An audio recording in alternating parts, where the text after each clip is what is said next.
Good morning, y'all. It is Saturday, April 19th. I hope you're in the middle of a wonderful Easter weekend. Hope you're getting to do what you want to do with who you want to do it with. Let's get into it. Jesus Calling for April 19th. I love you regardless of how well you are performing. Sometimes you feel uneasy, wondering if you are doing enough to be worthy of my love. No matter how exemplary your behavior, the answer to that question will always be no. Your performance and my love are totally different issues, which you need to sort out. I love you with an everlasting love that flows out from eternity without limits or conditions. I have clothed you in my robe of righteousness. This is an eternal transaction. Nothing and no one can reverse it. Therefore, your accomplishment as a Christian has no bearing on my love for you. Even your ability to access how well you are doing on a given day is flawed. Your limited human perspective and the condition of your body, its mercurial variations, distort your evaluations. Bring your performance anxiety to me and receive in its place my unfailing love. Try to stay conscious of my loving presence with you in all that you do, and I will direct your steps. Jesus don't quit loving you just because of the day you're having. Okay? Had a terrible day at her open yesterday, but I've learned that, man, that doesn't dictate my life. If things aren't going right, that doesn't dictate my life.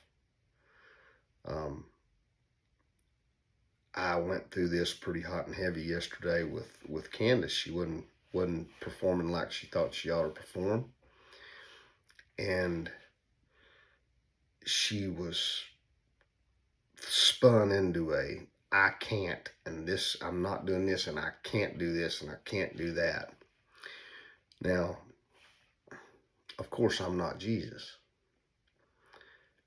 but think of it on a grander scale. Think of us as Christians when we throw our sucker in the dirt and we start saying, I can't, I can't, I can't.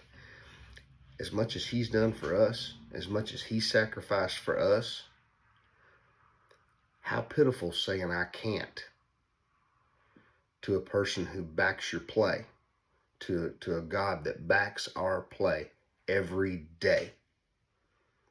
See, it was a small rendition of what I'm talking about for her to get upset and get mad at herself and, oh, I can't do this and I can't do that. Wait a minute. I'm on your team. We're here.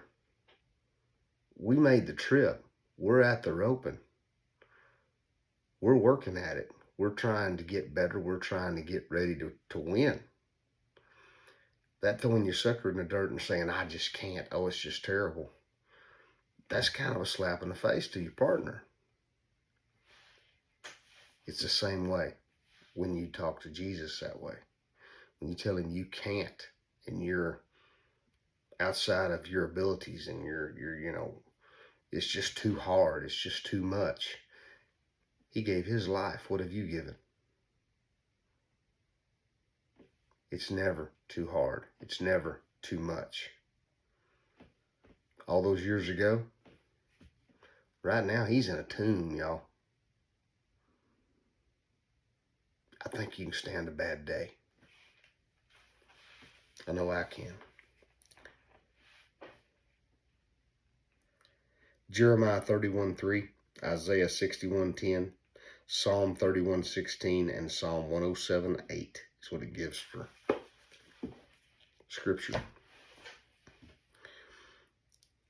I'm so glad that came up because I have been talking to her about keeping your attitude good, because you never know, the next steer may be the one that turns it around. And if your attitude's bad, say you've drawn terrible all day, your attitude gets bad, then you finally draw a great one and have a chance to win, and you're so flustered that you screw that great one up too, and then it just makes your day worse.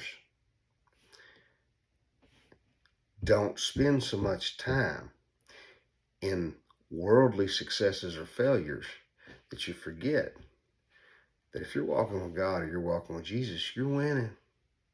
You're winning.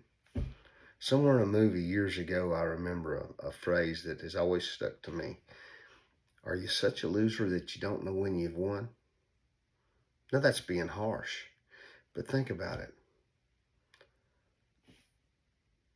The small, trivial things we go through every day are nothing if we keep our focus.